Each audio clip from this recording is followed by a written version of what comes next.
Every bad boss is difficult. Some are disorganized. Some are demanding. Some are just having a bad year.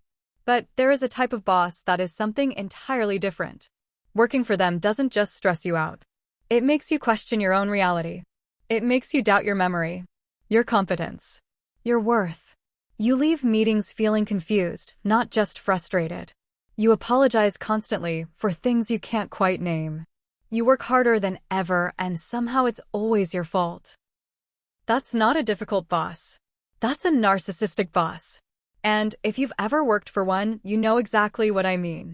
Here are 5 signs your boss is a narcissist, not just difficult. You stay late for 3 weeks. You build the entire presentation. You nail the client meeting. And in the debrief, your boss says, "We did great. I'm really proud of what I put together here." Not a mention of you. Not a single word. But watch what happens when something goes wrong. Suddenly. It was your idea. You made the call. You dropped the ball. This isn't occasional forgetfulness. This is a pattern, and it's intentional. Narcissists have a psychological need to maintain a self-image of superiority. Sharing credit threatens that image. Taking blame confirms weakness, which they cannot tolerate in themselves. So they absorb every win and redirect every loss directly onto you.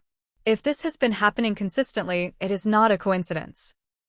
You go to your boss with a problem you're having. A real one. Something that matters to you. Within 2 minutes, they're talking about themselves. Their experience. Their similar situation, but worse. What they did when they faced it. How they handled it. You leave the conversation having heard a lot about your boss and nothing that helps you. This happens because narcissists have extremely limited capacity for genuine empathy. Not zero, but severely limited.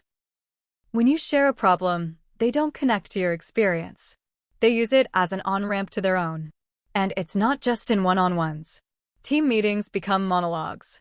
Feedback sessions become self-promotion.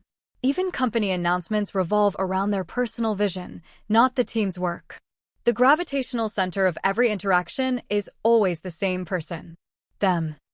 This is the most psychologically damaging sign of all. That meeting never happened. I never said that. You're remembering it wrong. You're too sensitive. That's not what I meant. You always misinterpret things. Gaslighting is when someone consistently denies your experience of reality until you start to believe their version instead of your own. And narcissistic bosses are often extremely skilled at it. Because their certainty is total. They deliver it without hesitation. With complete conviction. Over time, you stop trusting your own memory. You start second-guessing everything. You apologize more. You bring written notes to every meeting just to prove to yourself that things happened. This is not you being too sensitive. This is a deliberate manipulation tactic, whether conscious or not. Your instincts are not broken. You are being gaslit.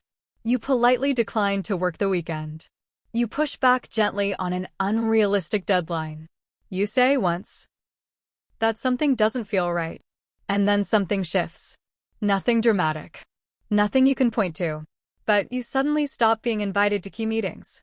You notice your projects are being reassigned. You get a slightly colder response in emails. The punishment is never direct. It's always deniable. Because a narcissist can't afford to look like they're retaliating. So they do it quietly, subtly, in ways that make you wonder if you're imagining it. Here's what's really happening. Narcissists experience any challenge to their authority as a personal attack.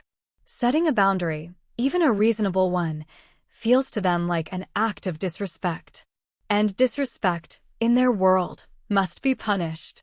Not because you did anything wrong, but because you reminded them they don't have total control. In the meeting with senior leadership, your boss is warm, self-deprecating, complimentary. They credit the team. They laugh easily.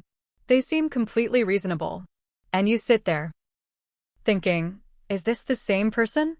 Because alone, in private, they are cold, dismissive, critical, controlling. This split is not an accident.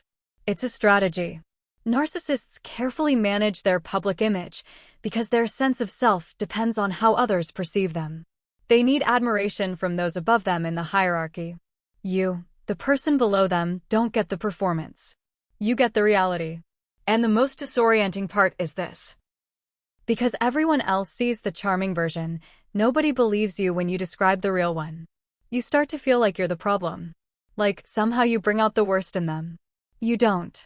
They show you who they really are because they no longer need to impress you.